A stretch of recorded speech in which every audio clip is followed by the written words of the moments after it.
So we've all heard that advice, right? Get out of your own way. Oh, yeah. It's But everywhere. it's like the #1 slogan of the entire self-help industry. You're supposed to have a goal, you visualize it, and then you just, you do it. Simple as that. Yeah. But that's the thing. What happens when you don't do it? When you just can't? Right. And we immediately default to thinking, well, I must be lazy, or I guess I don't want it badly enough. Or the really damaging one, I'm just broken.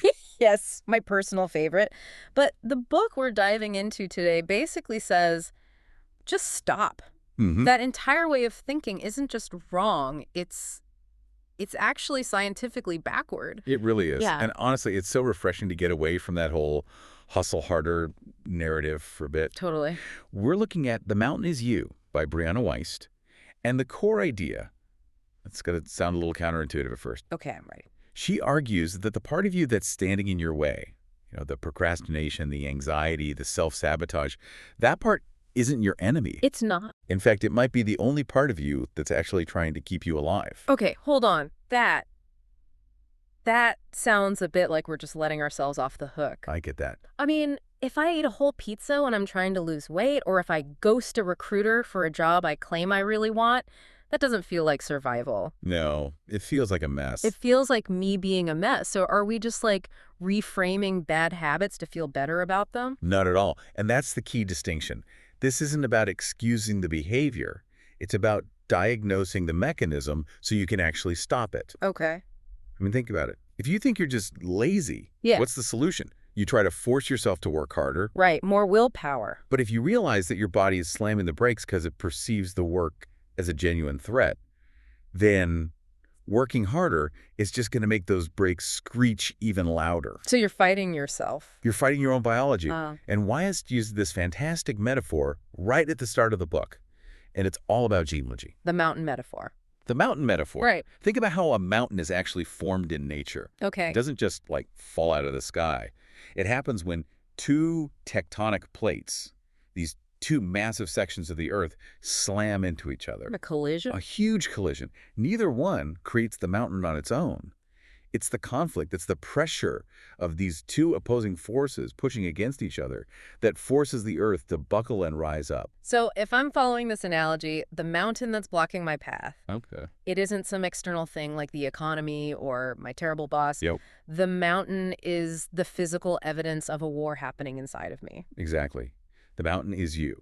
It's the clash between two very real coexisting needs. So we're the two needs. Well, you have the conscious part of you, the part that's listening to this deep dive right now that says, I want to be healthy, or I want to finally write that book. The aspirational self. Yes. But then you have this subconscious, much more primal part of you that is just screaming, stay safe, stay small, don't you dare risk failure. And the self-sabotage is just the friction burn from those two plates grinding together. That's it. That's the mountain rising up. I think that's why this book resonates with so many people. We're so used to treating self-sabotage as like a character defect. Like, oh, I have no willpower. But Wiest is saying it's not a defect, it's a system error. Or, maybe even better, it's a system feature that has gone haywire. It's an old program that's no longer serving you. I like that. So our mission here isn't to beat ourselves up. It's to become geologists of our own minds. Yeah. We have to figure out why the subsurface plates are moving and how to stop that collision so we can finally, get over the mountain. And to do that, we have to look at the psychology, and you said it earlier, the biology of why we seem to trip ourselves up right at the finish line. Right. And that brings us to the biggest misconception of all. Which is? The idea that self-sabotage comes from self-hatred. Oh, for sure. I've definitely had moments where I do something incredibly stupid, and my first thought is, man, I must really hate myself to ruin this opportunity. It's the common narrative, right? Yeah. But biologically, it just doesn't hold water.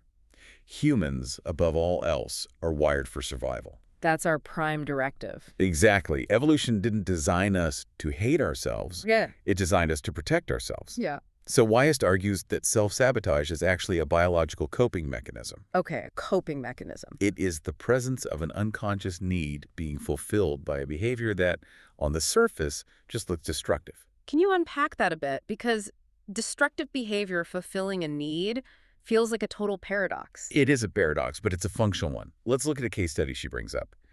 It's about a young Carl Jung. Oh, okay. Before he was, the father of analytical psychology, he was just a kid, and he hated school. I think a lot of us can relate to that. Totally. He didn't fit in. He felt alienated. The pressure was just overwhelming. Hmm. So one day, he's walking through the schoolyard. Someone pushes him. He falls and hits his head. A classic schoolyard trauma. It was painful, for sure.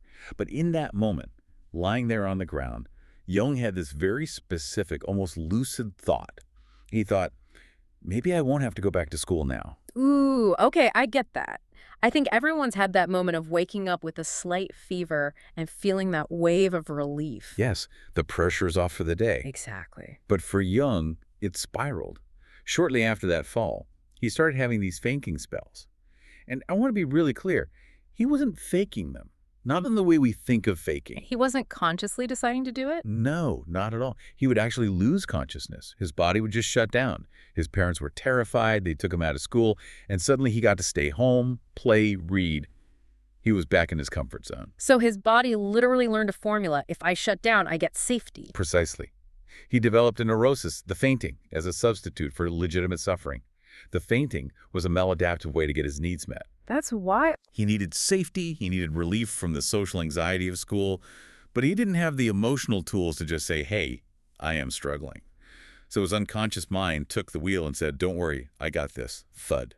It's like his body became this misguided bodyguard. It saw the threat of algebra class and decided the best tactical maneuver was to knock him unconscious. A misguided bodyguard is the perfect way to describe it, and most of us have one. So what happened with Jung? How did he stop?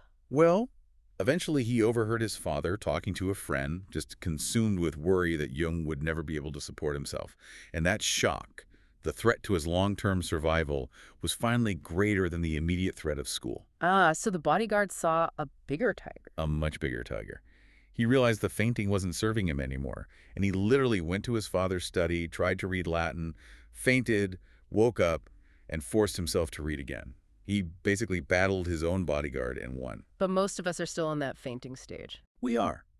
We procrastinate, or we drink, or we pick fights, not because we want to suffer, but because that behavior solves an immediate short-term problem.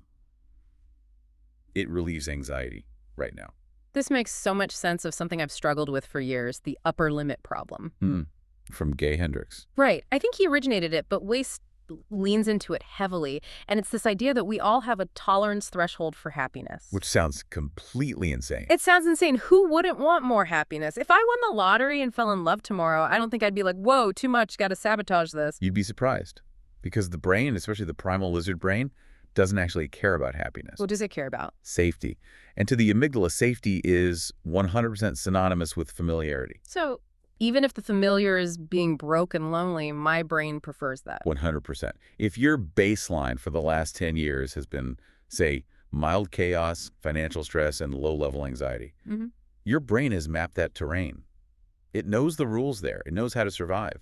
It's a known quantity. Exactly. Now, imagine you suddenly get a massive promotion, you meet the love of your life, your bank account is full, you have rocketed past your baseline, you are in unknown territory. And the bodyguard pulls the fire alarm. Pulls the fire alarm, hits the eject button, whatever it takes.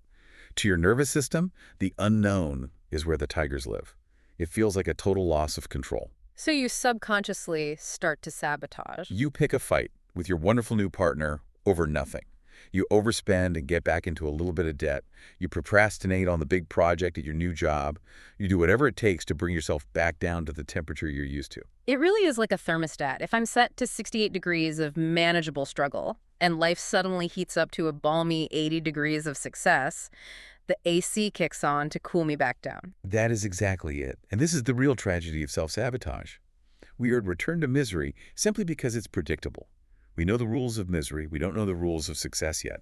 Okay, so if we know the why, this misguided need for safety, we need to get into the what. What does this actually look like day to day? Yeah. Because I think I'm pretty good at spotting the obvious stuff. If I burn a bridge with my boss, I know I messed up. But Wiest talks about these really sneaky forms of self-sabotage. The ones that disguise themselves? Yes, the ones that look like productivity or even just personality quirks. These are the dangerous ones because they fly completely under the radar. The first one she identifies is resistance. Resistance, so like just not wanting to do something. It's a little more specific than that. It's feeling stuck or even physically tense when you try to do something you consciously actually want to do. Okay, give me an example. Let's say you want to start a business. Mm-hmm. You buy the domain name. You have the idea. You sit down to write the business plan, and you just feel this wave of repulsion. You suddenly need to go clean the kitchen.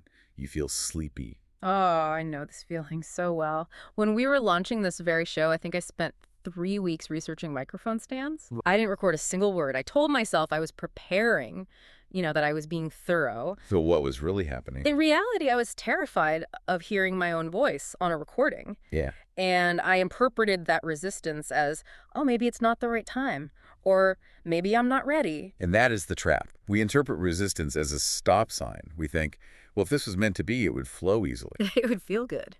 But Wiest argues that resistance is actually a compass. It's a sign that you are pushing right up against the edge of your comfort zone. Not a red light, it's a growing pain. Mm-hmm. If you weren't challenging your baseline, you wouldn't feel any resistance at all. So the resistance is actually proof that I'm going in the right direction. That's the reframe. That is a massive reframe. Okay, so what about the people who are always changing directions? She calls it uprooting. Yes, the uprooting behavior. Yeah. This one looks like adventure on Instagram. It's the person who moves to a new city every year, changes jobs every 6 months, starts a new relationship the second the old one ends. They call it freedom or wanderlust. I have friends like this. I mean, it seems exciting from the outside. It can be, but psychologically, it is often a very sophisticated form of avoidance. Wiest calls this staying in the sprouting phase. The sprouting phase. Think about it. If you are always planting new seeds, new city, new job, new partner, you never have to stick around for the harvest. You never have to deal with the weeds. Or the droughts, or the day-to-day maintenance. You avoid the discomfort of blossoming, which requires staying put and facing the deep issues that only come up when things get stable and real. Wow. That hits home. It's the honeymoon phase addiction. Exactly. Real intimacy, real career building. It's boring and hard sometimes. Moving to Bali is always exciting. So you choose the move to avoid the mirror. You choose the move to avoid the mirror. That's perfect. And then there's the one that gets almost every high achiever, perfectionism. Okay, see, I struggle with calling this self-sabotage. I really do. Isn't perfectionism just having high standards? I want my work to be good. If I lower my standards, aren't I just being mediocre? That is the lie that perfectionism tells you to keep you safe and stuck. Oof. Wiest argues that perfectionism is very rarely about the quality of the work. It is almost always about the fear of vulnerability. How so? The logic isn't, I want this to be good. The real subconscious logic is, if I can't do it perfectly, I won't do it at all. Why?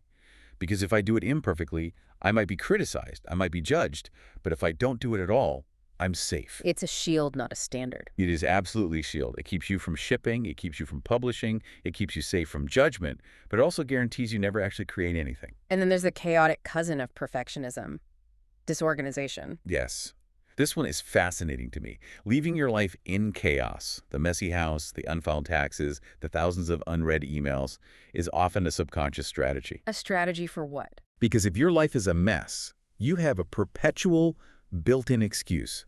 You can always say, oh, I can't possibly write my novel today. Look at this house. I have to organize these papers first. It's a distraction. It's more than that. It's a barrier against the uneasy feeling of having everything in order.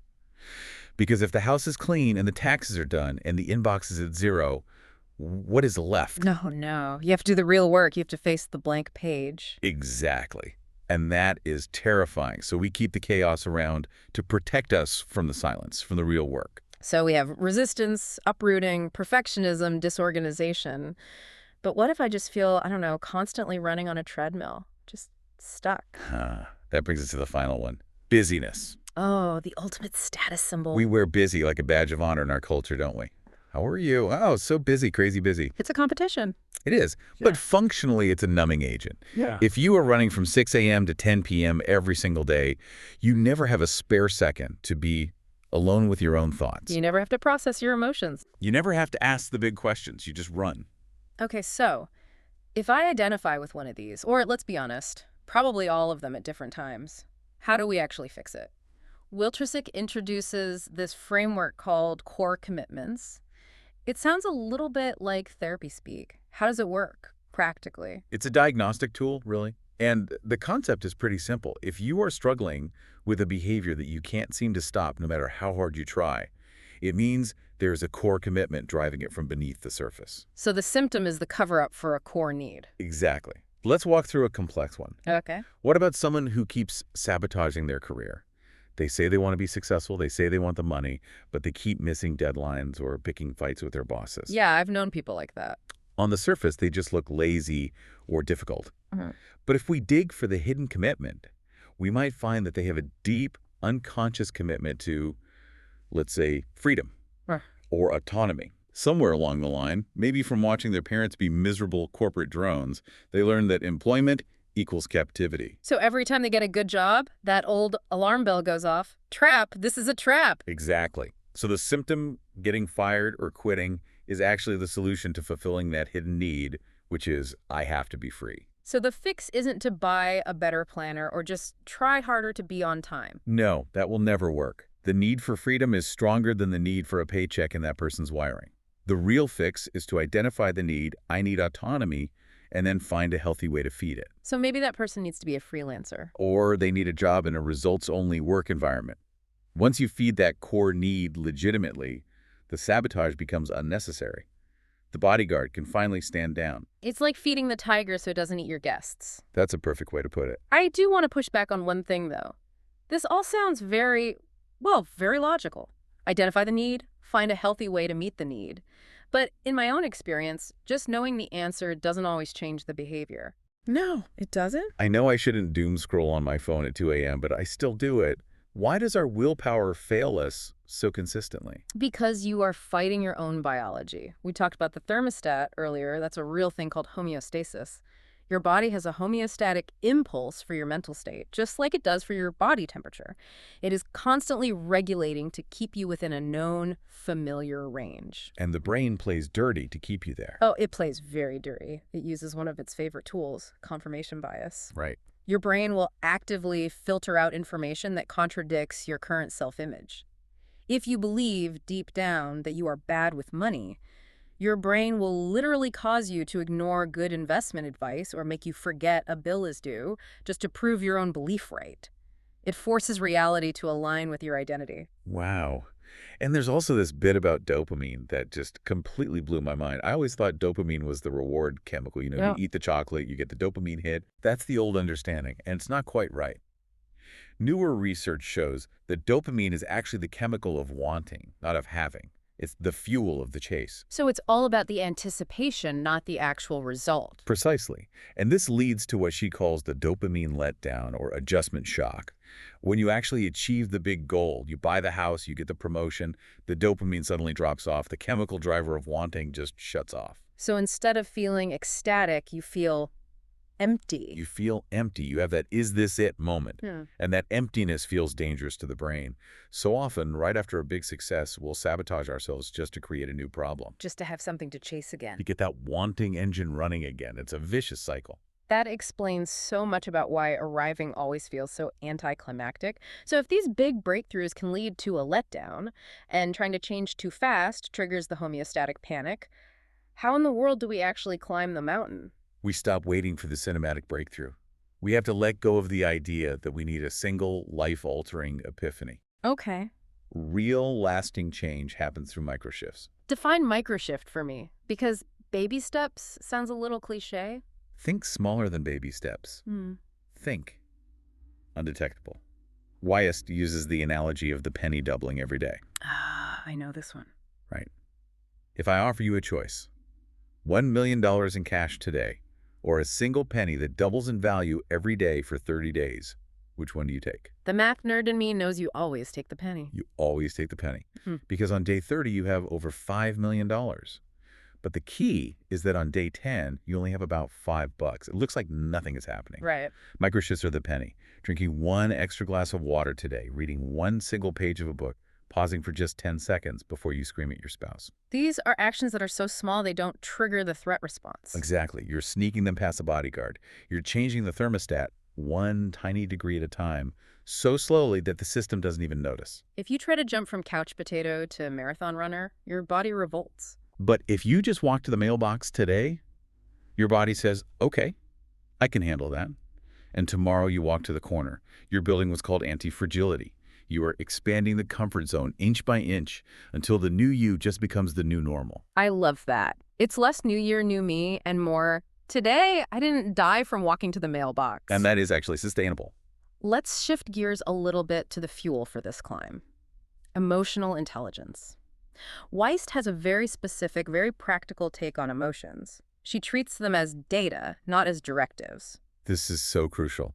Most of us either suppress our emotions or we let them completely take over and we drown in them. Yeah. Weiss says, no, emotions are just messengers. They're delivering a package. Once you open the package and read the message inside, the delivery guy can leave. The emotion can pass. Okay, so let's get specific. What about anger? I was definitely raised to believe that anger is bad. It's destructive. You shouldn't feel it. It's a common view, but it's fundamentally wrong. Anger is just information about your boundaries. It flares up when you feel that something is unjust or that a line has been crossed. So it's a signal. It's transformative energy. It's meant to propel you to take action, to speak up, to change the situation, to protect yourself. Yeah. It's not meant to make you punch a wall. It's fuel for change. So if I'm angry, it's not that I'm just a grumpy person. It's that there's a circumstance that needs to be addressed. Precisely. What about jealousy? This is the one I really struggle with. When I feel jealous of a peer's success, I just feel shame. Like, I'm a bad person. I should be happy for them. Forget the shame. Jealousy is the most useful map you have. It's a cover-up for a suppressed desire. What do you mean? You are only jealous of people who have something that you think you can't have, but on some level you actually want. You aren't jealous of a billionaire astronaut because that reality is too far removed. You're jealous of the person who started a similar business to yours and succeeded. So it's a mirror. It's an arrow. It is pointing directly at your next goal. Instead of suppressing it with shame, you should look at it and say, oh, interesting, I want that. Okay, here's the big one for me. Distinguishing between gut instinct and fear. I feel like I hear people say, trust your gut all the time. But my gut also tells me to run away from public speaking. Is that instinct, or is that just me being a coward? This is probably the most practical tool in the entire book, in my opinion. Wiest gives us a hard and fast rule for this. Okay, what is it? You cannot have a gut instinct about the future. Wait, say that again? I thought instinct was for predicting the future. No, that is projection. That is fear. Gut instinct is visceral, and it is immediate. It only responds to what is right in front of you right now. So, like, this dark alley feels unsafe right now. Yes, or this person is lying to me in this conversation. Yeah. It's quiet, it's calm, it's present-focused. Fear, on the other hand, is loud, it's frantic, it's future-focused. It relies entirely on what-if scenarios. So if I'm lying in bed at 3 a.m. spiraling about, what if I take this job and I fail and in 6 months I'm homeless, that's not my gut. That is fear. Yeah. That is a horror movie you are writing, directing, and starring in. Right. All in your own head. Wow. Instinct says, I don't like the vibe of this person in the interview. Mm-hmm. Fear says, I'm going to be destitute in a year. That is such a helpful filter. Just asking, is this about right now or is this a movie about next week? Exactly. And if it's a movie, you can choose to turn it off. We've talked a lot about the mind, but we have to talk about the body. Section 5 of the book deals with releasing past trauma. And this gets biological again. Wiest says you can't think your way out of trauma. And this connects to everything we know about modern neuroanatomy. Trauma isn't just a bad memory stored in the filing cabinet of your brain. It is a physical state of disconnected safety. It is literally stored in your body's tissues. The issues are in the tissues. It's a bit cheesy, but it's 100% accurate. Wiest points out that the anterior cingulate, that's the part of the brain that regulates emotion, is located physically right next to the premotor area, which controls muscle movement. So they're neighbors. They are direct neighbors. It's like bad wiring in an old house. The switch for sadness is wired right next to the switch for shoulder tension. So when you fill up one. The electrical arc jumps and hits the other one. You literally cannot feel a suppressed emotion without a corresponding muscle spasm or tension because of how close those circuits are. So if I'm suppressing grief, I might have chronic back pain. If I'm suppressing anger, I might clench my jaw all night. Yes. And because the wiring is connected, you have to use the physical side to release the emotional side. You can't logic your way out of a muscle cramp. You have to move. You have to do something physical. You have to sweat, cry, shake, do breath work. You have to complete the stress cycle and release that stored energy. This explains why I always feel better after a good run, even if the problem I was stressed about hasn't actually changed. I've moved the motor component of the stress. You've flushed the backlog. And a huge part of this release is simply validation. We fight our feelings so hard, we tell ourselves, I shouldn't feel sad about this, it's been 5 years. And that just locks it in place. It's like the Chinese finger trap of emotions. The harder you pull away from the feeling, the tighter it grips you. So what does validation do? Validation acts like opening a valve. Just simply saying to yourself, it makes sense that I feel this way, stops the internal war. It gives the emotion permission to pass through you, like water through a pipe. Speaking of letting things pass, there's this concept in the book I love, the myth of letting go. We're always told to just let it go. Just let go of the past. And it's impossible advice. Why? It's the white elephant effect. If I tell you right now, don't think of a white elephant, what are you thinking of? A giant white elephant. Exactly. Trying to let go requires you to focus intently on the very thing you're trying to drop. You can't force detachment. Sure. The only way to truly let go is to build something new. Oh, that's interesting. You have to create a new life that is so immersive, so compelling, that the old one just fades by default. It is displacement, not erasure. You crowd out the old habits and memories with new ones. Yes. And she suggests doing this through a very specific kind of visualization. You visualize your future self. Okay. But not in some vague, I'm rich and happy way. You get granular. How does that highest version of you dress? How do they walk into a room? How do they handle a rude email? You make them real. You make them real. And this is the absolute key. You start acting like that person today. So it's not fake it till you make it? It's more like practice it until you become it. You don't wait until you're the CEO to start acting like a leader. You act like a leader now, and that's what gets you up the mountain to the CEO role. Okay, this is the perfect transition to the construction phase, building the new future. And there's a distinction here that I think is critical for anyone trying to build a career or a life, really. Yeah. Principles versus inspiration. This is where most people fail. They rely on inspiration. They wait until they feel like going to the gym. They wait until they feel inspired to write their novel. I am so guilty of this. We all are. But inspiration's a feeling, and feelings are like the weather. They change every 10 minutes. You cannot build a house on the weather. You need a foundation. You need principles. Principles are objective, cause and effect laws of the universe.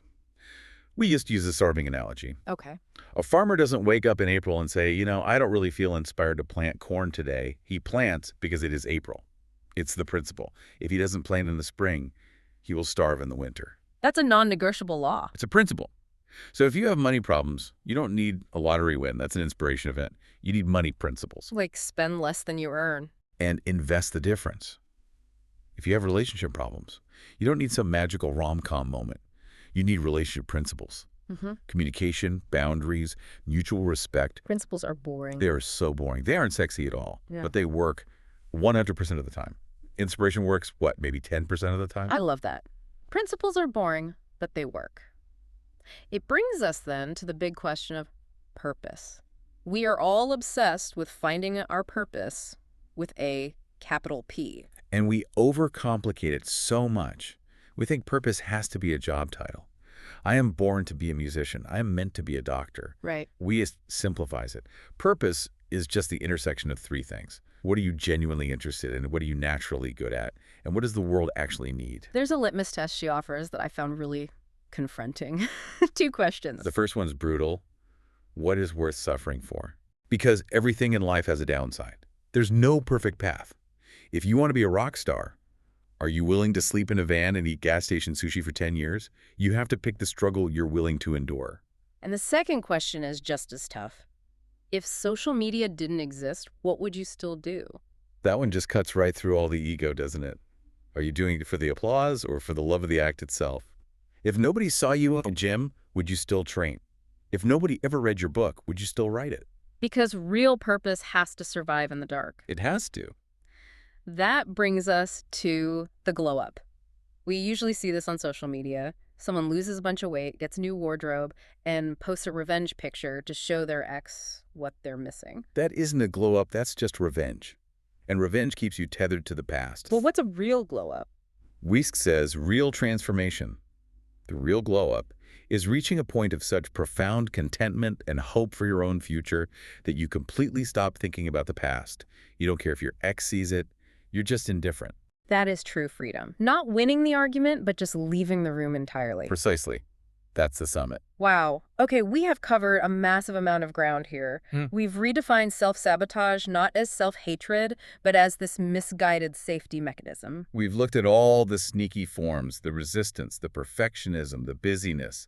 We've talked about the physiology, the homeostasis, and the dopamine letdown. And then we got into the solution, using microshifts, using emotional intelligence, and building a life on principles, not just inspiration. Right. And the destination for all this is what Weiss calls self-mastery. But I want to be really clear on what that means. It doesn't mean you become a robot and never feel fear again. No, not at all. That's not the goal. Self-mastery isn't about suppressing the mountain inside you. It's about moving from unconscious reaction to conscious creation. What does that look like? It means when the fear comes up, and believe me, it will always come up, you notice it. You can name it. You can even validate it. You can say, hello, bodyguard. Thank you for trying to save me from this scary thing. But then you act anyway. And then you choose to act anyway. You are driving the car, even if the fear is a screaming passenger in the back seat. That's mastery. I love that final thought in the book, that the universe doesn't actually allow for perfection. No, it requires imperfection for growth. Just like a mountain, nature needs breaks and faults and gaps. If the earth were perfectly smooth, we'd have no mountains. And if our lives were perfectly smooth, we'd have no character. We're supposed to be a little bit jagged. The jagged parts provide the footholds for the climb. So I guess here's the final challenge for everyone listening. We spend so much of our energy trying to fix ourselves, trying to be happy, trying to be perfect. And the question Wheels leaves us with is this. If you stop trying to be happy or perfect all the time, and instead you just focused on showing up exactly as you are, discomfort, anxiety, messiness, and all, what mountain would you finally be able to cross today? Don't try to move the whole mountain at once. Just move one rock. Drink the water. Send the email, feel the fear, and take one small step. Thanks for diving deep with us today. It's been a real pleasure.